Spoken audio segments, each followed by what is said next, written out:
instruction. Okay, so as you know that compilers are based for the any programming language. You type a program and then you want to find out whether it is working correctly or not.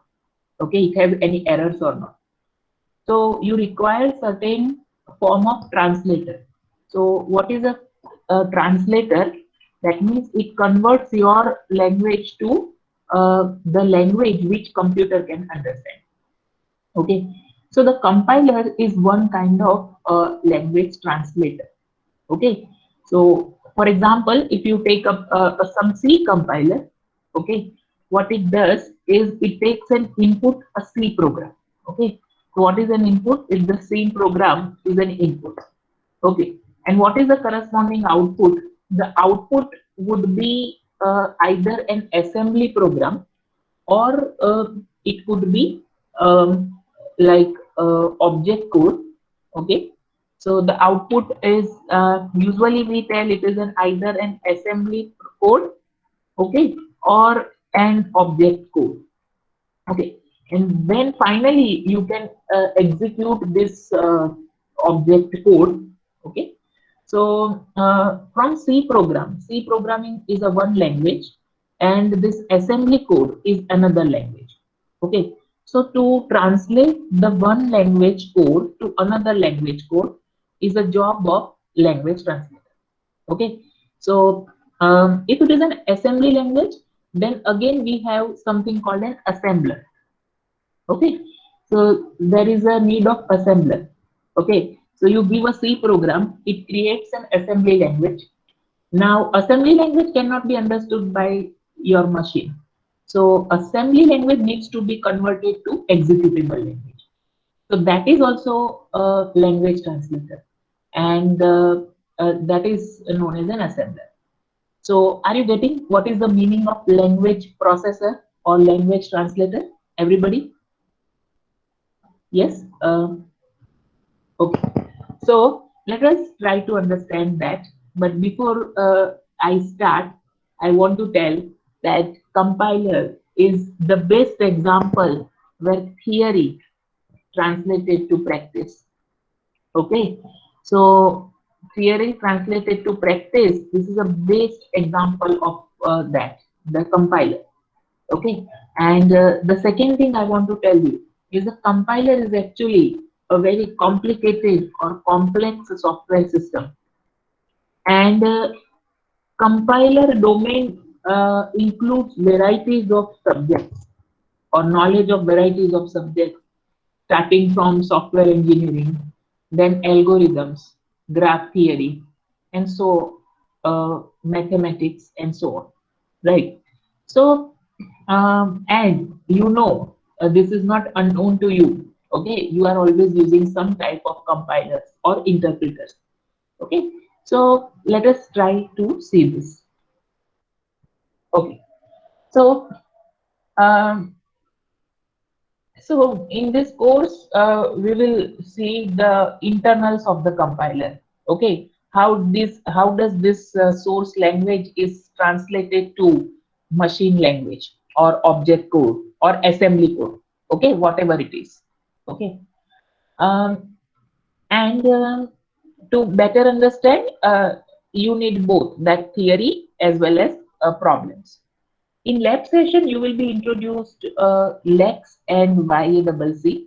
Okay, those two are very important things. Okay, so and as I mentioned, it is a great example of theory translated into practice in a remarkable way. Okay, so this slide says compilers are everywhere. Okay, so many applications. For example, parsers for HTML in web browser. Okay, so the parsing. Okay, so this is a very common used word, parsing. Okay, so that is also named as syntax analysis. Okay, so let me tell you about the natural language. Suppose the natural language like English, so whatever I speak, okay, whether it is correct according to grammar or incorrect, how would you differentiate? So you know the grammar rules, and if you know proper grammar rules, then whatever I speak, you can analyze that, and then you can say to me whether I am speaking is correct according to the grammar rules, tense, etc. This is about natural language. It is true for any language like English, Hindi, Gujarati, right? But we are talking here not about the natural language, because natural language processing is quite complicated. Right now, what we are seeing is a programming language. So just like any other language, programming language are also having grammars. Okay, so whether whatever you write, for example, if I write C is equal to A plus B, is this correct according to grammar? So according to the grammar of the programming language. Okay, so that we need to check, and that is syntax analysis, or also called a parsing. Okay, so you are all familiar with the syntax errors. What does that mean? According to the language of the grammar, that particular statement is not true. Okay, so given a grammar, okay, whether this particular statement is correct or not can be generated by the grammar or not. That is the job of parsing. So parsing, also known as syntax analysis, also known as a hierarchical analysis, there are various names of that, okay, is a technology, and various algorithms are there for parsing. Okay, so so now onwards, whenever you have this word parsing, you can understand like this, to check the syntax of the programming statements that you are writing according to the grammar. Okay. Can you tell me what type of grammar is suitable for programming languages? Which type of grammar is suitable for programming languages? Actually, grammar has various. Dhruv is saying context sensitive. Um, yes, context sensitive even works for natural languages, Dhruv. So the restricted version of this context sensitive many a times suffice. So context free grammar, okay, non-ambiguous context free grammar, which we write like this, okay, context free grammar. Many times this is sufficient.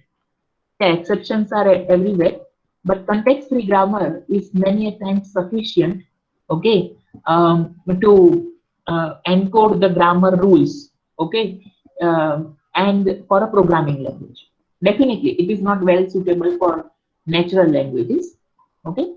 So, context-free grammar, you must have studied, yes, in TOEFL. What is CFG? I think you have an idea about that. Yes or no? Through Saloni? Yes. Okay, fine. So this is one application, parsers, then interpreters. You know what is the difference between compilation and interpretation? Like JavaScript, Flash, then Python, and portion of Java, or which uses interpreted also. Okay, so interpreters. Okay, to develop the interpreters, this compiler technology is useful. Okay? Machine code generation. Machine means like a CPU, or that we need to generate a suitable code. There also we require. Then software testing. Many a times software is required to be tested, and for that we need to build some program, okay, which takes your program, takes some input, okay, and processes that program, and accordingly behave, uh, returns some output. So testing is also requiring some type of compiler. Then program optimizations. Many a time programs are not written in a proper or appropriate way. So compiler is also used to optimize the input program. Okay, input program may not be written in proper way. Okay, so many times optimizations are possible. For example, uh, you may have written like a while, uh, in while some, let's say while I less than equal to 10, okay, and you have written that constancy is equal to 2. Okay, and then there in the next statement you have suppose b is equal to a of I plus b of I plus c. Okay, so you can understand here there is no requirement of c is equal to 2 inside the code. Inside the code, if you see the chat box, okay, inside the code c is equal to 2 remains constant across the loop. So there is no, if you write it inside the loop, what will happen is c equals to 2 will be executed, okay, many times. Okay, so what can the compiler do? It can take this c is equal to 2 outside, and then it can take only those instructions which depend on I. So while I is equal to 10, b is equal to a of I plus b of I plus c. Okay, so what will happen here is the statement which is not required inside the loop is moved outside. So this is an optimization, okay, that can also be done by compilers. Or compiler can have various algorithms which can detect the presence of such things and can move the such things outside. Okay, are you getting what I'm trying to say? Yes, yes. Okay, so that is also the case. Then a malicious code detection. So this is related to NIS. Malicious code detection means so there are also examples where compilers are or this compiler technology is very much useful for detecting the presence of virus and so on. Okay, so then design of new computer architectures. So whenever you design something new hardware, it is not just readily come to the development end. So what they do is they design particular architecture and then implement that and make simulators kind of thing, and then they also make corresponding compilers to for those programs. Okay, so and then they first check on the software side whether it is working properly or not. Okay, because it will be a lot of cost to directly work with the hardware.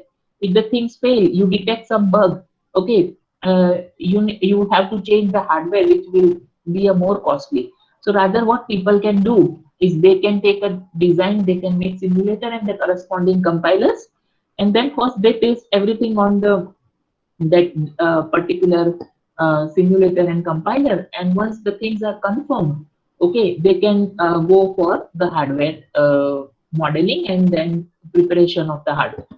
Okay, so many a times this is very used. Hardware synthesis, okay, VHDL, very high description language, to RTL, that is register transfer language. Okay, so this translation, whenever there is a translation, it's a compiler technology. Okay, then as I mentioned, compile simulation. Okay, so we simulate the design written in very high description language. Okay, and there is no interpretation of design. So interpreters are a bit slower, and they are faster because it's just a compilation. So compile simulation are also the applications.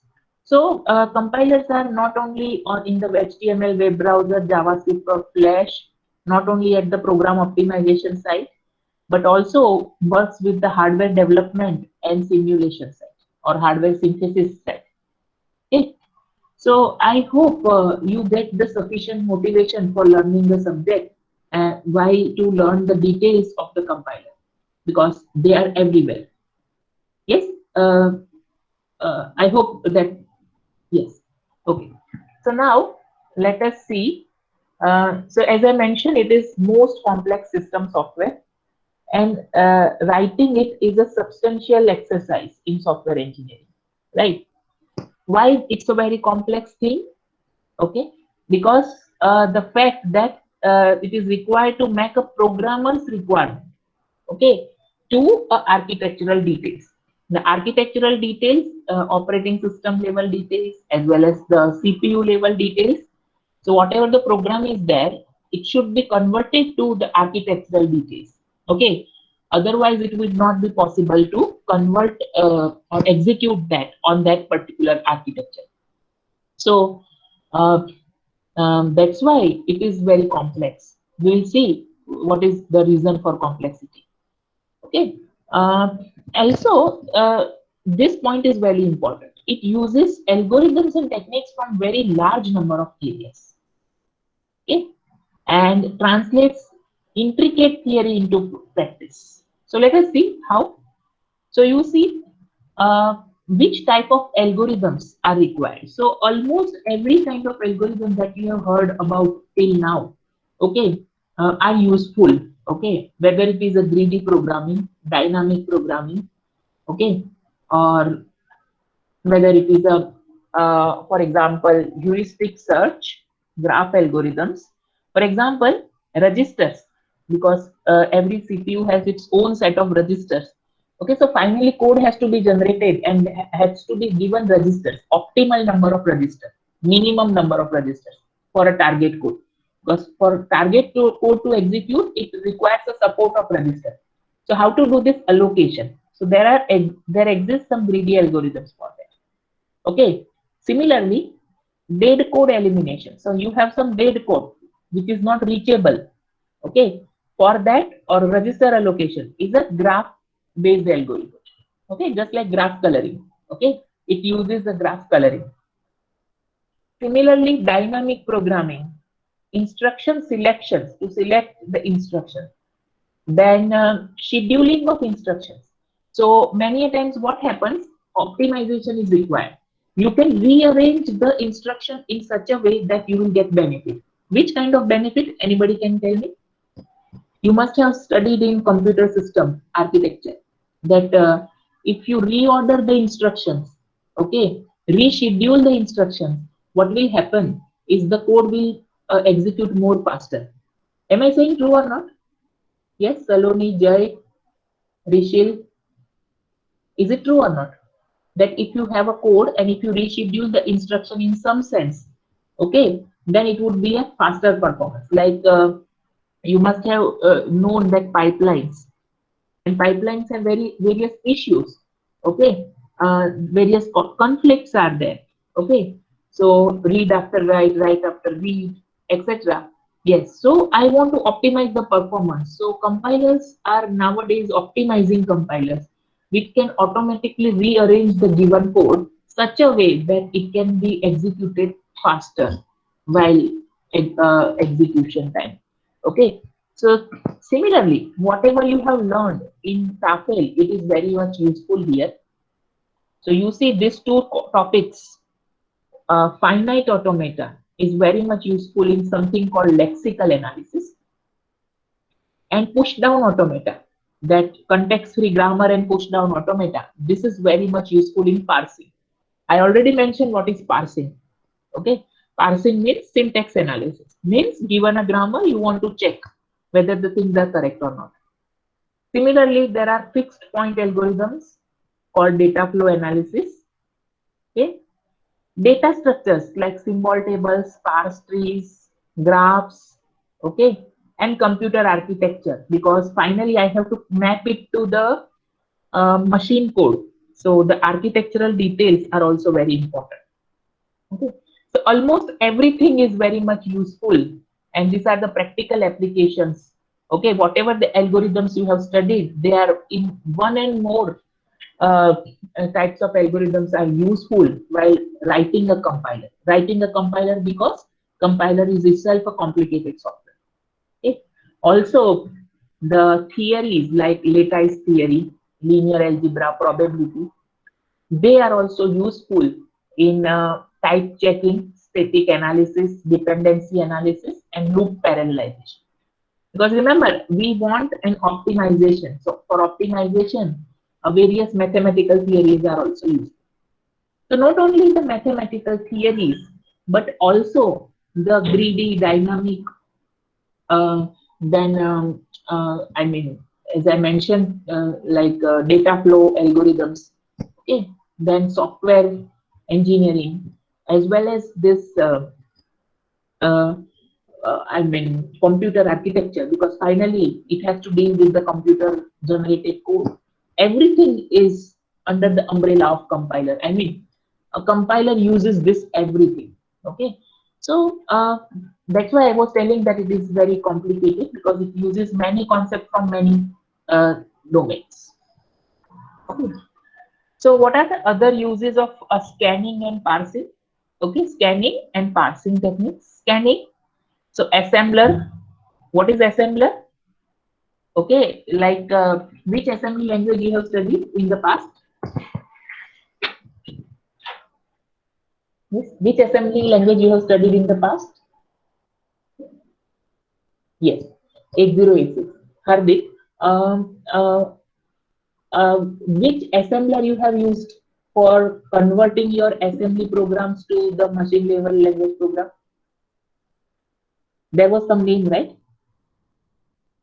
You were telling it TASM? Yes, TASM. So what is that TASM? Turbo assembler. TASM, which means a turbo assembler. Why it is called assembler? It's a compiler itself. But the name is given assembler. Why? Because the input is assembly language, output is the machine language. Okay, so the implementation of the assembler requires both the things, scanning the code and then checking whether that code is correct or not. Okay, then you must have used this text searching commands. Okay, grep, awk. Okay, then website filtering. So you need to scan and then you have to parse both. Okay, scripting language like Unix or Linux, Perl, Python. Okay, for that interpretation is required, interpreted languages. Okay, so wherever there is an interpreter, okay, this scanning and parsing both comes into picture. XML parsing and documentary construction. So you must have studied this all things, right? So this is also about scanning is required as well as parsing is required. So you don't know, internally it happens everything, right? And database query interpreters. So wherever you process the query against the database, okay, the query is first of all checked, interpreted, and then finally executed. So these are the some uses of scanning and parsing. So why I'm saying this all things to you? Because scanning and parsing, okay, are the very fundamental two things of the compiler. Okay, so scanning is actually the sophisticated term for the scanning is actually lexical analysis. Okay, this is a sophisticated term. Actually, scanning is a narrow thing. Lexical analysis is a comparatively a broad thing. Okay, then parsing, as I mentioned, it's also known as a syntax analysis. Okay, so this scanning and parsing is very two important topics to understand the compilation. Okay, so let us see. As I mentioned, these are also other uses of a program analysis techniques. Profiling. Okay, you will see these things, data flow analysis, which are very much useful for buffer overflows. You know this buffer overflow. We have studied this in the NIS. Okay. Then null pointers are the issues to dereferencing the null pointers. Okay, these are the some programming language related issues. Okay. Then worst case execution time estimation, which is called WCET, and energy analysis. So see, remember, many times energy is also the constraint. If you consider the IoT devices or I mean embedded devices, energy is also constrained. So you cannot run those programs which takes a long and consumes a lot of energy. Okay, so we need to analyze the energy consumption and accordingly we have to reduce that thing. Okay, so compiler technology is also effective at those aspects.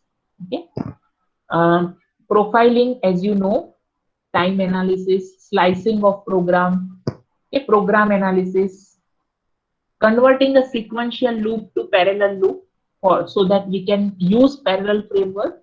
Okay, these are also comes under the umbrella of this compiler. So now, with this thing, let us start with a language processor, DAG. Okay. So what is a typical language processor diagram? So there are various stages, or rather I should say phases. Okay. So typically if I say about the compiler, okay, so there are various phases of the compiler. So let us try to understand these things. As you can see, how the program is processed. So initially there is a source program, okay. Then there is something called preprocessor. So what is this preprocessor? So all of you have used this hash define, okay, hash define, or something called macros, okay. So this hash define pi 3.14, what that is a macro, and what we have to, what it has to be deal with the program execution. Whenever it is written pi, it has to be replaced by 3.14. That is a task of preprocessor. Okay, so we have some types of macros you must have used, right? Many things you have used, like this thing. So the first thing, this type of macros needs to be expanded. So this is called a macro processing or called pre-processing. Macro processing or pre-processing. So this pre-processor is the first thing that is done. So suppose if it is pi is written and pi is a macro, then in place of that 3.14 is substituted. So that would be a modified program. So initially source program, then it will be a modified. So then this compiler is a black box, which is a software which produces assembly language. Then assembler is a language processor which creates, remember this word is very important. Okay, it says a relocatable machine code. Okay, it produces what is known as a relocatable machine code. This is a requirement of what is called as a linker. Anybody has any idea what is a linker? Linker is also like a system program. This a compiler is a system program, right? Assembler is a system program. Linker. Anybody knows about linker? What is the idea of linker?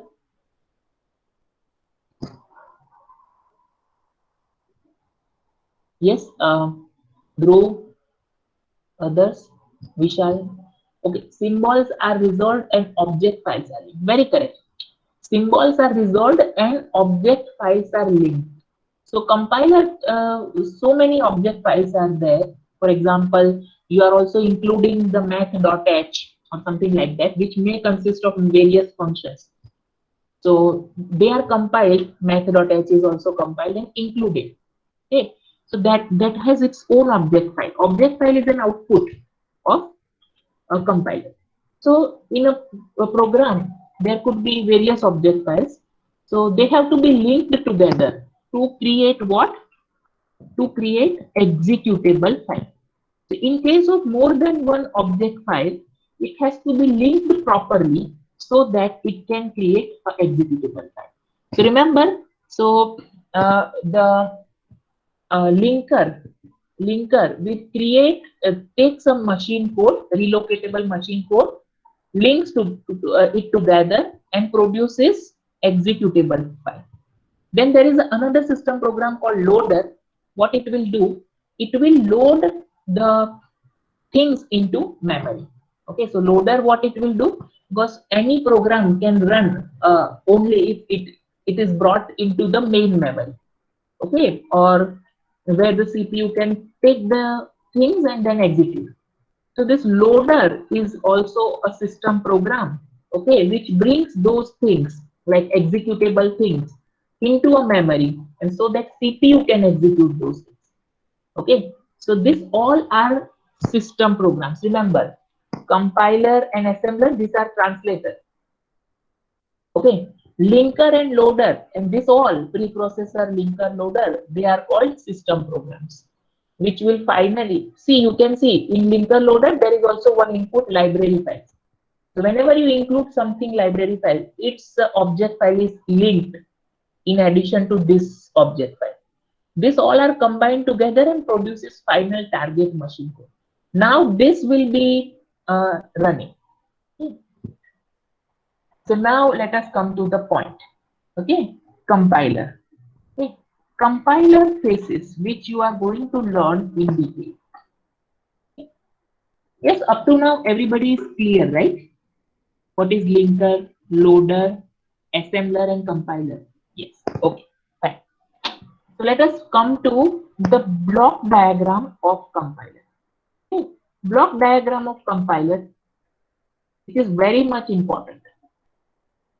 Okay. Before starting that, let me give you this link. Okay. This is the link where I will share the lecture material. Okay.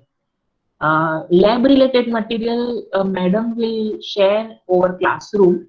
Okay. The lecture and lecture related material from both the faculties. Okay. Will be shared over this drive. So somebody please try to whether you can access it or not. Inform me. So is it accessible? Somebody can. Yes. Okay. Okay. Okay. So please share to others also. Okay. So now compiler overview. So this is the compiler diagram. So you see these three things, something called analysis. So what is a program? It's a character stream. Okay, input is a program. So this is entire, this is an opening of the black box for compiler. This entire thing is a black box. This is compiler. Okay.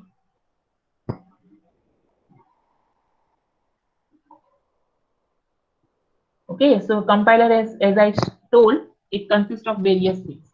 So logically, I can separate these things into various parts. The input is a program which is nothing but the stream of characters. The first thing is a lexical analysis. So what it will do, it will, the main job of the lexical analysis is called tokenization. Okay, one thing I want to tell you, don't try to understand it fully right now. Okay, the things will be, because this everything is one chapter. Okay, so right now my purpose is to give a brief overview of this. So tokenize. So for example, let's say C is equal to A plus B. This is my character tree. Okay. So what is C? What is here C? Let me tell it is the integer variable. So C is a variable name. Okay. C is what? A name of a variable. Okay. Similarly, A and B are also the name of the variables. Plus is an operator. Okay. Plus is an operator. But remember, for compiler, it is initially just a sequence of characters. It has to recognize that C is a variable, equals to is the operator, equals to is also operator, A is a variable, plus is operator, B is a variable. So this is called tokenization. So to scan the things, okay, tokenization means scan the things, that means scan the program and create tokens out of it. Okay, what do you mean by tokens? For example, C is equal to A plus B. So C is a variable, okay, equals to is an operator. A is also a variable, second variable, plus is an operator, and B is also a variable, okay. So this thing, this way of uh, creating this thing is known as a tokenization. So what is a token? Like operator is one token, variable name is one token. Okay. Now onwards, this word will be very much going to come. Identifier. So identifier is either a variable name or function name. So in context of C programming, okay, the variable name or a function name, whatever you write, is known as an identifier. Okay, so it could be a character followed by a character followed by number or character. Okay, so this purpose of lexical analysis is to create a token stream. From character stream, it will create token stream. And then, as I mentioned, there is something called syntax analyzer. The syntax analyzer is your grammar checking. Okay, whether your writing is correct or not. For example, is it valid to write like this? Like C is equal to A, B. Is it correct to write like this? A and B are variable names. Okay. No. So why no? Because grammatically it is incorrect. Okay, so there must be a grammar, okay, encoded, okay, uh, and there must be corresponding way to check whether whatever is written is not correct. Okay, because this is not grammatically correct. Okay, so this thing is called syntax analysis or parsing. Okay? Then something known as a syntax tree is created. Okay, then semantic analysis is the third thing. So remember, lexical analysis purpose is to create tokens. Syntax analysis to check grammar. According to grammar, whether our sentence is true or not. Okay. Then if it is correct, then it will create tree called syntax tree. Syntax tree is one kind of data structure. The third kind of analysis is called semantic analysis. Okay. Now what is this semantic analysis? Semantic, as I told you, the semantic aspects are related with type checking. Okay, type checking, data type checking. Okay, for example, C is equal to A plus B. Grammatically, it is correct. But is it correct to add these two things with plus operator? Okay, if A is a string, its type is a string, and B is a number, okay, and if plus is not overloaded, if it is a simple addition operator, okay, simple addition operator, is it possible to do this? C is equal to A plus B if A is the data type string, plus is a simple operator and B is a number. No, right? So this is called a semantic analysis. Okay, type checking, then type conversion. Okay, integer to float. Okay, then integer to double, etc. Okay, so those things comes under the category of typecasting. Okay, those things comes under the category of semantic analysis. So whether these things are correct or not. So remember, these three are analysis things. Every time you see the word analyzer. Okay. So these three phases creates a analysis. Out after this semantic analysis, it will create again a form of syntax tree called annotated syntax. Now, don't worry, these things I will tell you with an example. Okay, annotated or sometimes also you will decorate it. Okay, syntax tree. This is also a data structure. Okay, and now this data structure, syntax tree, which is an output of these three phases, this is helping us to create what is known as intermediate code. Okay, this helps us to create what is known as intermediate code. And remember, this is very important. So this is a middle point. These three phases are different. These three phases, although related, but they are different. And this is a middle point. Intermediate code generation is a middle point. Okay. So remember, so this is called analysis phase. First three phases together are known as what? Are known as analysis phase. Why? Because everything it is analysis. Analysis means what? Given a program, you tokenize the program, check its syntax, check its semantics, and if all are correct, there is no error, then you create what? You create a tree. Now this tree is used to create what is known as an IC. Now IC doesn't mean integrated circuit, it is intermediate code. Okay, so this intermediate code is the output of analysis phase. Remember, these three things are called analysis phase. These three things forms synthesis phase.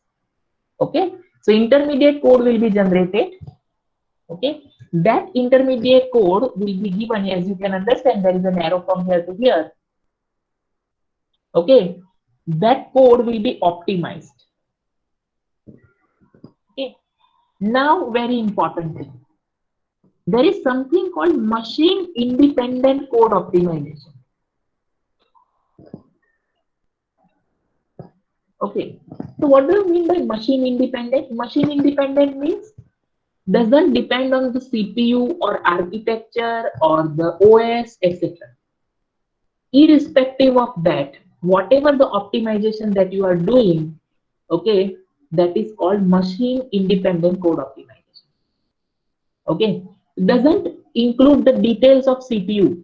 Okay, it's not like that if you run the program on Windows 10 and uh, this is the CPU, and if you run on Linux and another is the CPU, I mean, it doesn't take those details into consideration, irrespective of what is the machine, what is the operating system. Okay, the optimization performed are called machine independent code optimization, and this will be the topic of another section. Okay, the Niyati madam will cover this thing. Okay, machine independent code optimization during the first session. Okay, so are you getting what I'm trying to say? There are various algorithms in the independent code optimization. Okay, for example, there is a algorithm called frequency reduction, say frequency reduction, then strength reduction. This will help in optimization of code. Yes, are you getting what I'm trying to say? Uh, yes. Okay. So remember, but what is the input to the machine independent code optimization? Intermediate code. Okay, then it will produce optimized code. That is also intermediate code, but optimized code. Then now it is a job of code generator. Now what is a code generator? Uh, Finally, I have to create a code which is relevant with my target machine. Target machine means my CPU and my operating system characteristic, which matches with that. Okay, so that is machine dependent phase. So now this is independent instructions, but I have to, suppose you are following the Intel architecture, then Intel architecture needs some code, okay, like a particular set of code, okay, that needs to be generated by this code generator, which has instructions like move and add and all those things, right? So that code has to be generated. That is called a target machine code. Why it is called a target machine code? Because the system on which you want to run the code, it is related with that. This target code is not going to run for every machine. This varies from machine to machine. Okay, so that is called target machine code, dedicated to particular machine, operating system architecture. Okay. And yes, you can see here also that there is again a code optimization called dependent machine dependent code optimization. Okay, few optimizations cannot be done irrespective of machine. It depends on machine characteristics under consideration. Okay, depends on machine, and that's why they are called machine dependent optimization. For example, register allocation. Register. Is there any question? I mean, sorry. Register allocation. So register allocation means target code, which is the generated target code. Okay, I want to allocate registers to that, like AX, BX are the register, right? That you know. Okay, so depending on the CPU architecture, whatever the variables are there, I want to allocate optimal number of registers for the created code. For this code, this many registers I allocate. There is a pool of registers. Okay, pool of registers, and I have to allocate a set of registers from that pool. Okay, so this register allocation, what do you think? Does it depend on processor architecture or not, or will it be same for every processor? Registers, the size of register, and everything depends. Yes, it depends. So remember, for ARM processor, it is different. Okay, for Intel processor, it is different. Okay, for Intel, it is different. If you have some other embedded system, for that, it is different. So those type of optimization are called machine dependent optimization. And finally, this is optimized target machine code. Okay, this can be given to assembler. Okay, this can be given to assembler. You can see, so this entire thing is compilation. Remember, this entire thing is compilation. This thing is called analysis phase A. This thing is called synthesis phase. Okay. Can you see something which I have not talked about? With the figure. There is one thing that I have not mentioned about. What is that? Symbol table. Very correct. Symbol table is a data structure, okay, which is connected with every phase of compiler. Okay, it is associated, okay, with every phase of compiler. What it does? So, for example, you created tokens, okay. So you need to enter those tokens into symbol table, okay. But you don't know the data type of the token.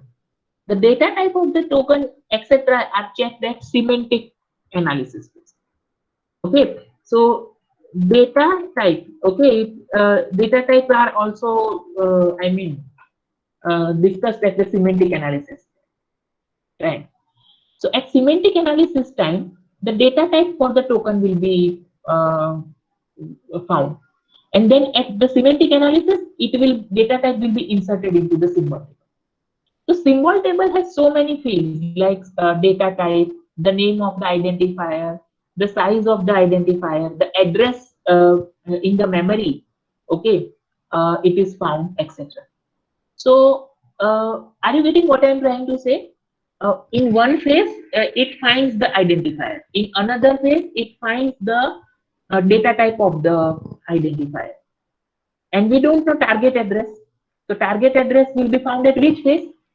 Can anybody tell me? Saloni, out of this phase is, okay, in which phase the target address? Because every instruction must require memory address. So memory address किस phase में allocate होगा? Definitely not in this three. At load time, synthesis phase. Very correct. Harsh is very correct. Synthesis phase means this. 3 are synthesis phase. And especially this phase. Once you create or generate the code, target machine code, okay, once you create a target machine code, okay, the addresses will be created, okay, or rather the addresses will be temporary addresses at least are given, which can be modified at later time, load time or link time. Okay, are you getting what I am trying to say? Rishil, Harsh, Hannah, Saloni? Yes. So what I wanted to tell is every phase is associated with symbol table. Either it has to insert something to the symbol table or it has to extract something from the symbol table for compilation purpose. So symbol table, so remember this is a one phase, okay, which deals with every other phase. Symbol table organization, this is also you are going to understand. Symbol table organization and implementation.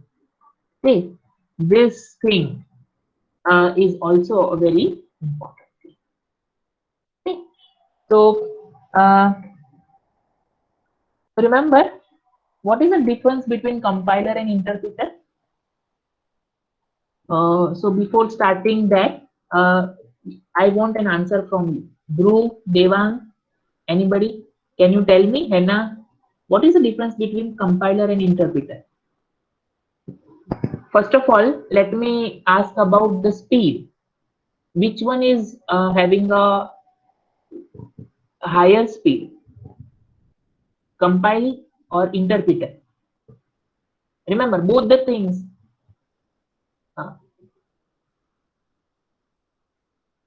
Vishal is correct.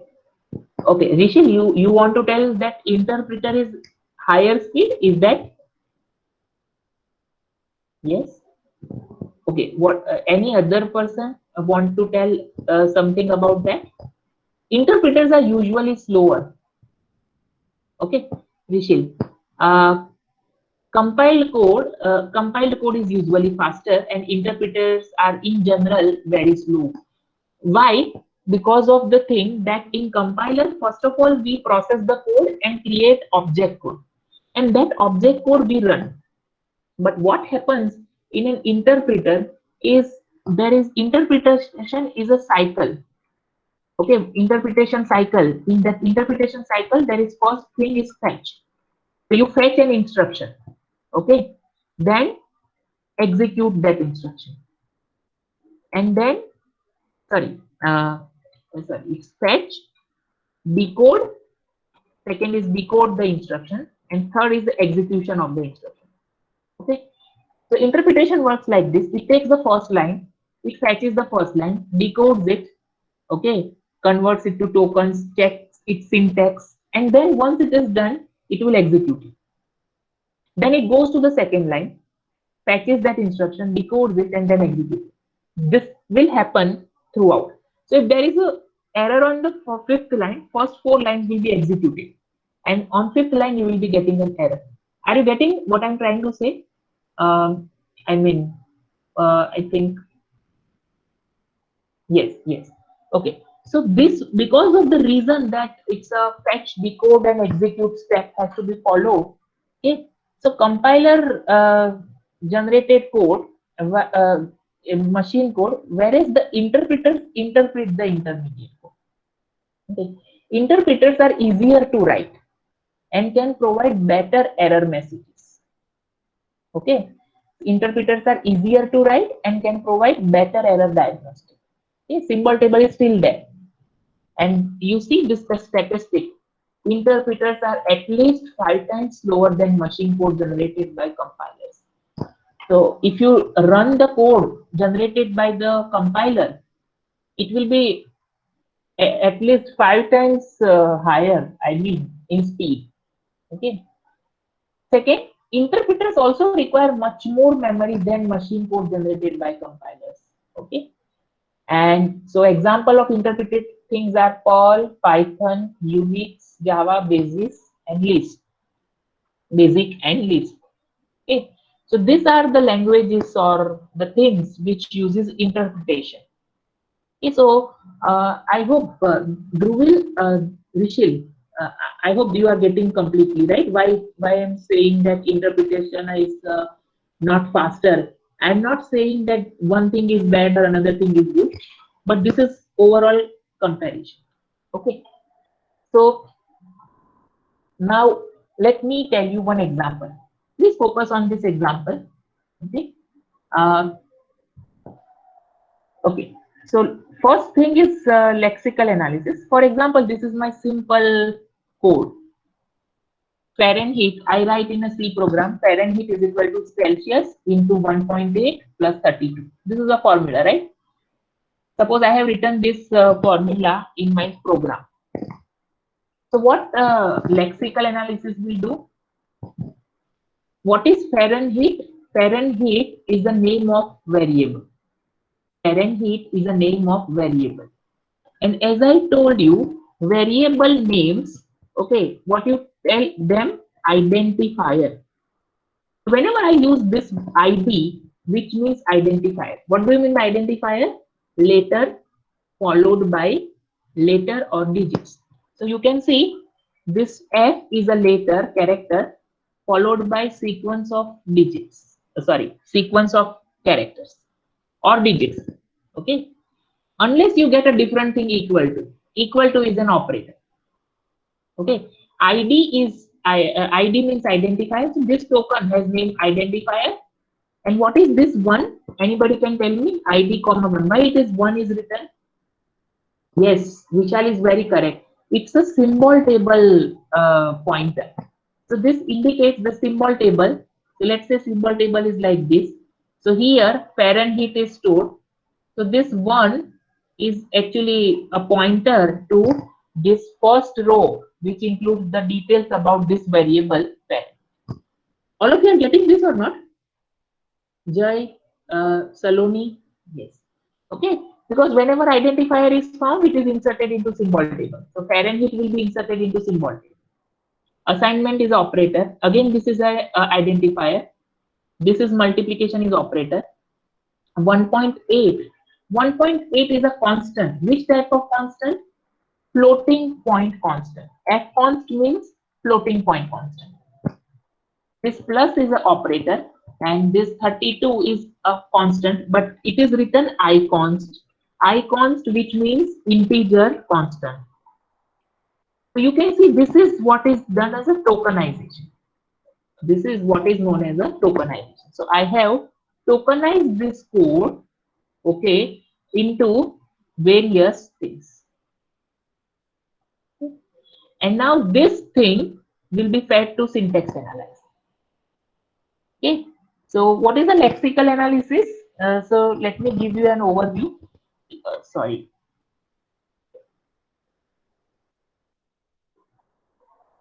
So remember, in lab session, you will start with Lex. Lex is a tool which is a automatic lexical analysis.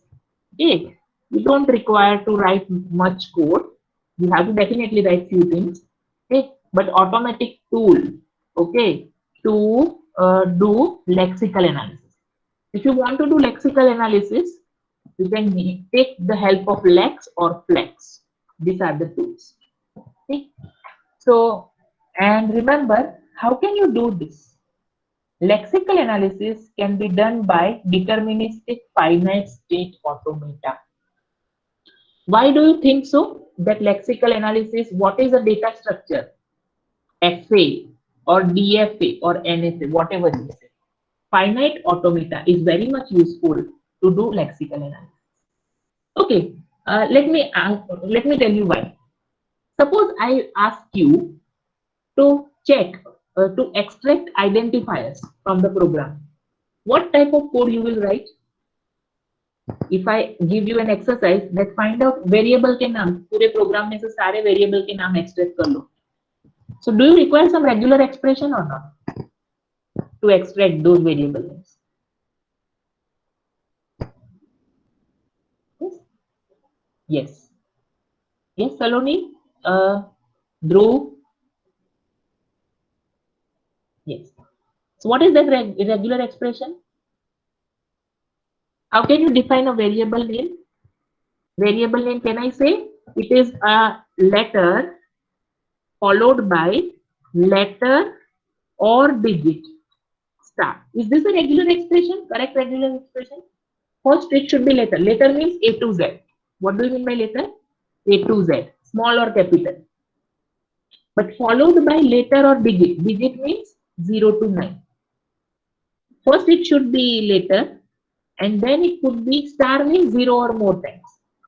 Plus means or. Okay. Letter followed by concatenated with letter or digit 0 or more times. If you take this as a regular expression, and if you implement this regular expression, this will be it will be possible for you to extract everything. Am I saying true or not? Dhruv and everyone? Yes. Yes. Okay. So remember this. That's why, and regular expression is there. Regular expression is there. Then can I say every regular expression can be converted into DFA, deterministic finite automata? Yes or no? Yes. So remember, if you want to extract tokens, for extracting tokens, you can write regular expression RE, and RE can be easily implemented by means of deterministic finite automata. And that's why I am telling you that deterministic finite automata is a tool for lexical analysis. Okay. So remaining thing we will see in the next lecture. But I hope everybody is getting up to this. Up to this, everybody is clear, right? Okay. So thank you so much. With this, I end. Okay. You can leave.